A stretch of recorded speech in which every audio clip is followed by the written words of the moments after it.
ಎಲ್ಲರಿಗೂ ನಮಸ್ಕಾರ. ಎಲ್ಲರೂ ಚೆನ್ನಾಗಿದ್ದೀರಾ ಅಂತ ಭಾವಿಸ್ತೀನಿ. Welcome back to my channel. ಇವತ್ತಿನ ರೆಸಿಪಿ ಆಲೂಗೆಡ್ಡೆ ಪಪ್ಸ್. ಬನ್ನಿ ಸಿಂಪಲ್ ಆಗಿ ಹೇಗ್ ಮಾಡೋದು ಅಂತ ನೋಡೋಣ. ಮೊದಲಿಗೆ ಒಂದು ಬಾಂಡ್ಲಿನ ಇಟ್ಕೊಂಡಿದೀನಿ. ಇದಕ್ಕೆ 1 ಟೇಬಲ್ ಸ್ಪೂನ್ ಅಷ್ಟು ಎಣ್ಣೆನ ಹಾಕೊಳ್ಳಿ. ಅದು ಬಿಸಿ ಆದ್ಮೇಲೆ ಅರ್ಧ ಸ್ಪೂನ್ ಅಷ್ಟು ಜೀರಿಗೆನ ಹಾಕೋತಾ ಇದೀನಿ. ಅದು ಸ್ವಲ್ಪ ಚಿಟಪಟ ಅಂತ ಸಿಡಿದ್ಮೇಲೆ 2 ಕಪ್ ಅಷ್ಟು ನಾನು ನೀರನ್ನ ಹಾಕೋತಾ ಇದೀನಿ. ತಣ್ಣೀರ್ನೇ ಬೇಕಾದ್ರೂ ಹಾಕೊಳ್ಳಿ, ಯಾಕೆಂದ್ರೆ ಬಿಸಿ ಆಗ್ಬೇಕಲ್ವಾ ನೀರು. ಸೊ ಹಂಗಾಗಿ ತಣ್ಣೀರ್ನೇ ಹಾಕೊಳ್ಳಿ. ನೀರು ಚೆನ್ನಾಗಿ ಕಾದ್ಮೇಲೆ ರುಚಿಗೆ ತಕ್ಕಷ್ಟು ಉಪ್ಪನ್ನ ಹಾಕೊಳ್ಳಿ. ಈಗ ನೀರು ಚೆನ್ನಾಗಿ ಕುದೀತಾ ಇದೆ. ಕುದಿಯುವಂತ ಟೈಮಲ್ಲಿ ಅರ್ಧ ಕಪ್ ಅಷ್ಟು ರವೆನ ಹಾಕೊಳ್ಳಿ. ಮೀಡಿಯಂ ರವೆನಾದ್ರೂ ಸರಿ ಅಥವಾ ಚಿರೋಟಿ ರವೆನಾದ್ರೂ ಸರಿ, ಎರಡರಲ್ಲಿ ಯಾವ್ದನ್ನಾದ್ರೂ ಹಾಕೋಬಹುದು. ಹಾಕೊಂಡು ಚೆನ್ನಾಗಿ ಮಿಕ್ಸ್ ಮಾಡ್ಕೊಂಡ್ಮೇಲೆ ಅರ್ಧ ಕಪ್ ಅಷ್ಟು ಗೋಧಿ ಹಿಟ್ಟನ್ನ ಹಾಕೋತಾ ಇದೀನಿ. ಗೋಧಿ ಹಿಟ್ಟನ್ನ ಹಾಕುವಾಗ ಫ್ಲೇಮ್ ನ ನಾವು ಲೋ ಫ್ಲೇಮ್ ಅಲ್ಲಿ ಇಟ್ಕೋಬೇಕಾಗುತ್ತೆ, ಇಲ್ಲಾಂದ್ರೆ ಗಂಟಾಗೋ ಚಾನ್ಸಸ್ ಇರುತ್ತೆ. ನೋಡ್ತಾ ಇರ್ಬೋದು. ಈ ರೀತಿಯಾಗಿ ನೀಟಾಗಿ ಕಲಸಿ ಇಟ್ಕೊಂಡು ಇದನ್ನ ಒಂದು ಪ್ಲೇಟ್ಗೆ ಹಾಕೋತಾ ಇದೀನಿ.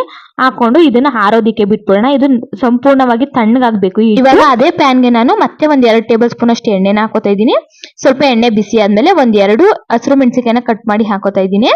ಮತ್ತೆ 1 ಟೇಬಲ್ ಸ್ಪೂನ್ ಅಷ್ಟು ಬೆಳ್ಳುಳ್ಳಿ ತುರಿನ ಹಾಕೋತಾ ಇದೀನಿ. ಮತ್ತೆ 1 ಟೇಬಲ್ ಸ್ಪೂನ್ ಅಷ್ಟು ಶುಂಠಿ ತುರಿನ ಹಾಕೋತಾ ಇದೀನಿ.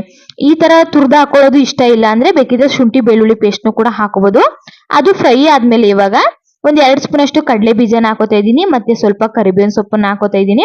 ಹಾಕೊಂಡು ಚೆನ್ನಾಗಿ ಹುರ್ಕೋಬೇಕಾಗುತ್ತೆ. ಕಡಲೆ ಬೀಜ ಚೆನ್ನಾಗಿ ಫ್ರೈ ಆಗ್ಬೇಕು. ಇದು ಫ್ರೈ ಆದ್ಮೇಲೆ ಇವಾಗ ಒಂದು ಈರುಳ್ಳಿನ ಚಿಕ್ಕದಾಗಿ ಕಟ್ ಮಾಡಿ ಹಾಕೋತಾ ಇದೀನಿ. ಅದನ್ನು ಸಹ 2 ಸೆಕೆಂಡ್ ಫ್ರೈ ಮಾಡ್ಕೊಳ್ಳಿ. ಇದಾಗಿದೆ. ಇವಾಗ ಇದಕ್ಕೆ ನಾನು ಇವಾಗ 2 ಟೇಬಲ್ ಸ್ಪೂನ್ ಅಷ್ಟು ಕಡಲೆ ಹಿಟ್ಟನ್ನ ಹಾಕೋತಾ ಇದೀನಿ. ಅಂದ್ರೆ ಬೋಂಡಾ ಬಜ್ಜಿ ಎಲ್ಲ ಮಾಡ್ತೀವಲ್ಲ, ಆ ಹಿಟ್ಟನ್ನ ಹಾಕೊಳ್ಳಿ. ಹಾಕೊಂಡು ಲೋ ಫ್ಲೇಮ್ ಅಲ್ಲಿ ಇಟ್ಕೊಂಡು ಚೆನ್ನಾಗಿ ಫ್ರೈ ಮಾಡ್ಕೊಳ್ಳಿ.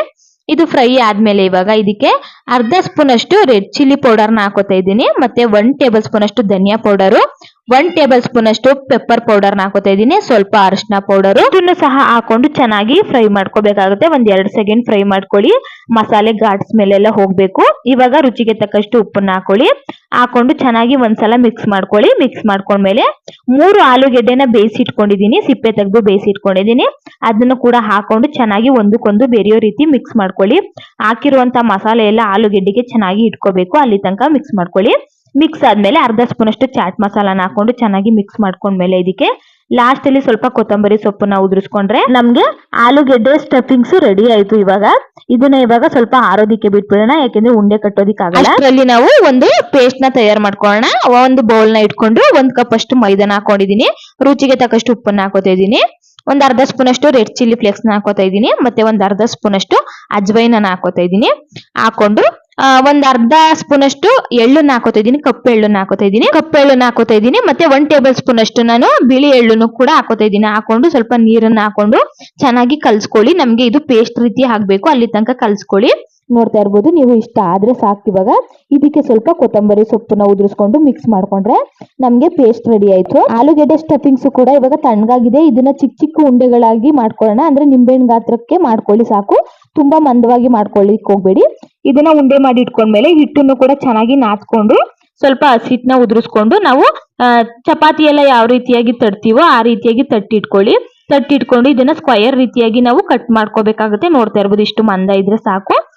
ಇದನ್ನ 4 ಭಾಗವಾಗಿ ಕಟ್ ಮಾಡಿ ಇಟ್ಕೊಂಡಿದೀನಿ. ಇದಕ್ಕೆ ನಾವು ಮಾಡ್ಕೊಂಡಿರುವಂತ ಆಲೂಗೆಡ್ಡೆ ಸ್ಟಫಿಂಗ್ಸ್ ನ ಮಧ್ಯಕ್ಕೆ ಹಾಕೊಂಡು ಆ ಕಡೆ ಈ ಕಡೆ ಎಡ್ಜಸ್ ಇರುತ್ತಲ್ಲ ಅದನ್ನ ನೀಟಾಗಿ ಕವರ್ ಮಾಡ್ಕೊತಾ ಇದ್ದೀನಿ. ನೋಡ್ತಾ ಇರ್ಬೋದು. ನಾನು ವಿಡಿಯೋದಲ್ಲಿ ಯಾವ ರೀತಿ ತೋರಿಸ್ತಾ ಇದ್ದೀನಿ ಆ ರೀತಿಯಾಗಿ ಮಾಡಿ ಸುಲಭವಾಗಿ ಆಗೋಗ್ಬಿಡುತ್ತೆ. ಇದನ್ನ ಮೇಲ್ಗಡೆ ಒಂದ್ಸಲ ಚೆನ್ನಾಗಿ ಪ್ರೆಸ್ ಮಾಡ್ಕೊಳ್ಳಿ. ಎಣ್ಣೆಲಿ ಕರಿಬೇಕಾದ್ರೆ ಅದು ಬಿಡಬಾರ್ದು ಅಂತ ಹೇಳಿ ಈ ತರ ಪ್ರೆಸ್ ಮಾಡ್ಕೊಂಡು ಒಂದೊಂದ್ಸಲ ಎಣ್ಣೆಲಿ ಬಿಟ್ಕೊಬಿಡುತ್ತೆ. ಹಂಗಾಗಿ ಒಂದು ಲವಂಗನ ಮಧ್ಯಕ್ಕೆ ಈ ರೀತಿಯಾಗಿ ಪ್ರೆಸ್ ಮಾಡಿ ಹಾಕೊಂಡ್ರೆ ಅದು ಯಾವುದೇ ಕಾರಣಕ್ಕೂ ಎಣ್ಣೆಲಿ ಬಿಟ್ಕೊಳ್ಳಲ್ಲ. ಇದೇ ರೀತಿಯಾಗಿ ನಾನು ಎಲ್ಲ ಕೂಡ ರೆಡಿ ಮಾಡಿ ಇಟ್ಕೊಂಡಿದ್ದೀನಿ.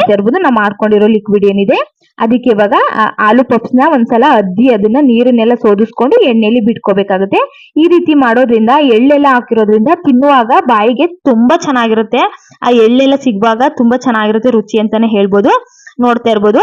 ಒಂದ್ ಸೈಡ್ ಬೆಂದಿದೆ. ಮತ್ತೆ ಇನ್ನೊಂದ್ ಸೈಡ್ಗೆ ನಾನು ಮಡ್ಚಾಕೊಂಡು ಬೇಯಿಸ್ಕೊತಾ ಇದ್ದೀನಿ. ನೋಡ್ತಾ ಇರ್ಬೋದು. ಸ್ವಲ್ಪ ಗೋಲ್ಡನ್ ಬ್ರೌನ್ ಕಲರ್ ಬಂದ್ರೆ ಸಾಕು, ಆಲೂ ಪಪ್ಸ್ ರೆಡಿ ಆಯ್ತು ಅಂತಾನೆ ಹೇಳ್ಬೋದು. ನೋಡಿ, ನಾವು ಎಳ್ಳೆಲ್ಲ ಹಾಕಿರೋದ್ರಿಂದ ಎಷ್ಟು ನೋಡೋದಿಕ್ಕೆ ಎಷ್ಟು ಚೆನ್ನಾಗಿ ಕಲರ್ಫುಲ್ ಆಗಿ ಕಾಣಿಸ್ತಾ ಇದೆ ಅಂತ ಹೇಳಿ.